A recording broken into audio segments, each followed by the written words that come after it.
राजेश और सुमिता की शादी को 2 साल हो चुके थे। दोनों की शादी एक प्यार भरे रिश्ते की मिसाल थी। राजेश एक सॉफ्टवेयर इंजीनियर था और सुमिता एक शिक्षिका। दोनों की सोच और आदर्श समान थे। उनके रिश्ते में कोई कमी नहीं थी, लेकिन जिंदगी की मुश्किलों ने उन पर असर डालना शुरू कर दिया। राजेश की कंपनी में छंटनी हुई और वह बेरोजगार हो गया। आर्थिक स्थिति बिगड़ने लगी। उसने कई बार कोशिश की नई नौकरी पाने की, लेकिन सफलता नहीं मिली। घर की ज़रूरतें और बढ़ने लगीं और राजेश के मानसिक स्वास्थ्य पर इसका गहरा प्रभाव पड़ा। एक दिन राजेश ने अपने दोस्त से सलाह ली, जो एक प्रॉपर्टी डीलर था। उसने राजेश को सलाह दी कि अगर वह अपनी पत्नी को गिरवी रखे तो वह थोड़े पैसे उधार ले सकता है। राजेश को यह सुझाव सुनकर चौंक गया, लेकिन डेस्परेशन ने उसे मजबूर किया। उसने अपने आत्मसम्मान को ताक पर रखकर इस विचार पर गंभीरता से सोचना शुरू किया। राजेश ने सुमिता को इस बारे में नहीं बताया। उसने सोचा कि यह एक अस्थायी उपाय होगा। एक रात जब सुमिता सो रही थी, राजेश ने अपने दोस्त को बुलाया और सुमिता के नाम पर एक कागज पर हस्ताक्षर करवाने के लिए कहा। उस रात उसने अपने जीवन के सबसे गलत निर्णयों में से एक लिया। राजेश ने सुमिता की अनुमति के बिना ही उसे गिरवी रख दिया।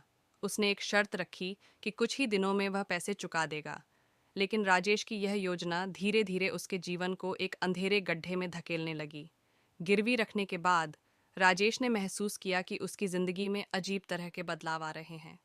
एक रात सुमिता के कमरे से अजीब आवाजें आने लगीं। राजेश को घबराहट हुई। वह समझ नहीं पा रहा था कि यह क्या हो रहा है। एक दिन राजेश ने हिम्मत जुटाई और सुमिता से पूछा, क्या तुम ठीक हो? सुमिता ने उसकी आंखों में देखा और कहा, मैं तुम्हारी हर बात को समझती हूँ, लेकिन मैं तुम्हें यह नहीं बताना चाहती थी कि मुझे तुम्हारी इस स्थिति का पता है। सुमिता की बातें सुनकर राजेश का दिल दहल गया। उसने महसूस किया कि उसने अपनी पत्नी के साथ कितना बड़ा अन्याय किया है। वह अपने फैसले पर पछताने लगा और उसे अपने की पर शर्मिंदगी महसूस हुई। राजेश ने तय किया कि उसे अपनी गलती सुधारने की कोशिश करनी चाहिए। उसने अपने दोस्त से संपर्क किया और कहा कि वह सुमिता को वापस ले लेना चाहता है, लेकिन अब उसके पास पैसे नहीं थे। राजेश ने काम करने का फैसला किया और अपनी पुरानी नौकरी की तलाश में जुट गया। कुछ महीनों की मेहनत के बाद उसने एक अच्छी नौकरी पा ली। उसने जल्दी से पैसे इकट्ठा किए और सुमिता को वापस पाने की कोशिश की। राजेश ने अपनी मेहनत से पैसे जुटाए और सुमिता को उसके अधिकार वापस दिलाने में सफल रहा।